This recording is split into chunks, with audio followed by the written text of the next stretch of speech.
Welcome to the Sustainable CT Actions and Impact Preview for the fabulous month of July 2025. Brought to you in part by our good friends at the Tremaine Foundation. Remember, the Emily Hall Tremaine Foundation seeks and funds innovative projects that advance solutions to basic and enduring problems, and we are oh so glad they do. Visit them at tremainefoundation.org. Sunday, Sunday, Sunday! The Impact makes the headliner this month. Huzzah! Because the one and only Bill McKibben will be joining us to talk about Sunday.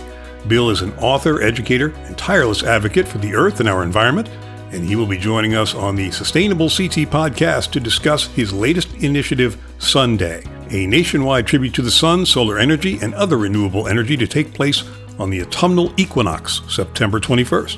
Also joining us for this episode will be Third Act Connecticut organizers Davida Joy Crabtree and Lynn Stoddard. Yes, that Lynn Stoddard, Sustainable CT's former executive director. And speaking of Third Act, don't miss our special webinar on Wednesday, July 9th at 10 a.m., featuring Third Act Connecticut organizers Davida Joy Crabtree and the fabulous Lynn Stoddard, leading a discussion about preparations for Sunday in Connecticut. The purpose of this webinar is to celebrate and showcase solar progress in Connecticut and engage people in action for one big Connecticut Sunday festival on September 21st, and local and regional events around the state on September 20, along with solar initiatives leading up to and after Sunday weekend. Register today, and you can do that where? At sustainablect.org, of course.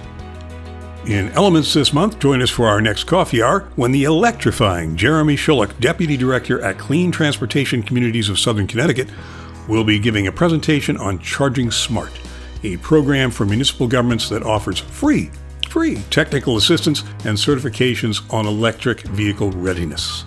Remember, you can join Sustainable CT for virtual informal discussions most third Thursdays of each month. We share program updates and resources, explore your questions, and strengthen the network of Sustainable CT champions. Yes, we do. These sessions are free, and you know that free is good and open to all. Why, yes, for your edification, your enlightenment, and your entertainment too, it's The Impact, a Sustainable CT podcast. See our headliner above for details. We're very excited, can you tell, to have Bill McKibben, along with Lynn Stoddard and Davida Joy Crabtree, on our show to discuss Sunday. Oh, you do not want to miss this. To paraphrase Bill, our backs are to the wall and we're facing the sun. And don't forget that you can catch up on all the episodes of The Impact anytime on the Sustainable CT website. In the Community Match Fund this month, the Times Fool Company brings free professional theater to Wethersfield and the greater Hartford area. They produce free theater while paying all their artists, so they rely on grants and the support of the community to bring their productions to life. Access to affordable theater builds communities, supports local businesses, and fosters empathy, equity, and inclusion. Oh, to donate or not to donate, that is the question. Come on to thine own self and Times Fool Company, be true. Sustainable CT and Actions and Impact, this very newsletter, and me speaking to you right now. It's all made possible in part by the Community Foundation of Eastern Connecticut. They're bringing people together to work towards a healthy, thriving, sustainable Eastern Connecticut, and that's a very good thing. Visit them at cfect.org. Remember, we can't do what we do without you. We don't have a magical unicorn rainbow money tree, no sir, but you can be a Sustainable CT sponsor. Find out how at sustainablect.org. You'll be glad you did. In conveyances this month, WestCog and Sustainable CT Fellows kick off a much-needed noise pollution report. The Western Connecticut Council of Governments, that's WestCog, is taking initial steps to develop a statewide review of noise pollution ordinances. And Sustainable CT Fellows are assessing which communities have ordinances on the books and developing a database of noise ordinances and details.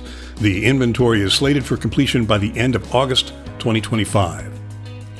The town of Plainfield is the latest to join the family of Sustainable CT registered communities. Heck yeah! To date, 139 of Connecticut's 169 towns, that's better than 82%, covering more than 91% of the state's population, have registered with us.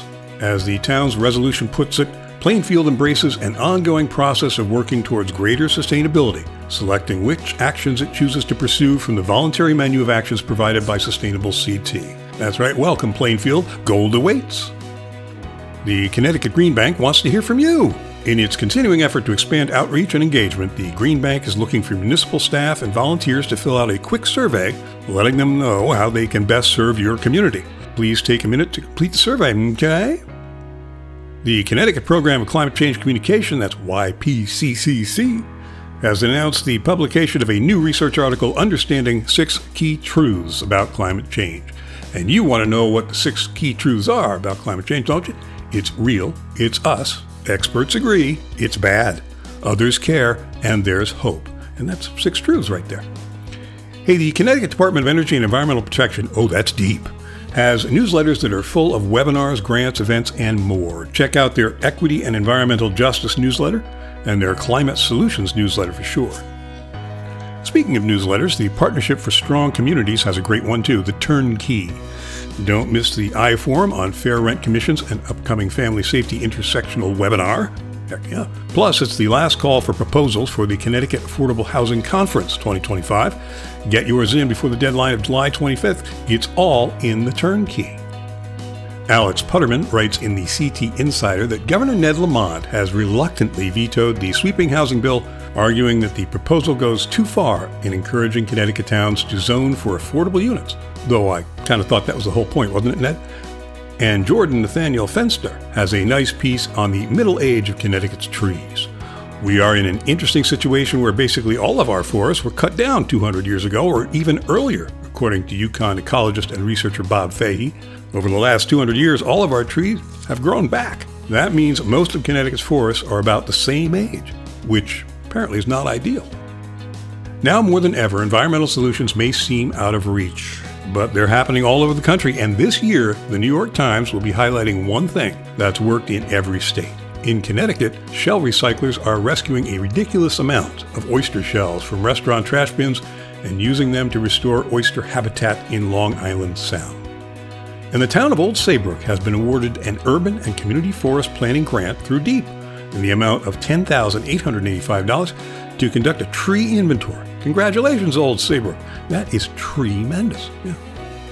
In our chronology section, where time waits for a snowman, the Southwest Conservation District is offering a series of workshops, Water Week for Urban Farmers in New Haven, on July 9th and 12th. Water Week is all about sustainable water practices that can support urban farmers. Topics include hydroponics and aquaponics, irrigation, and a West River Water Festival.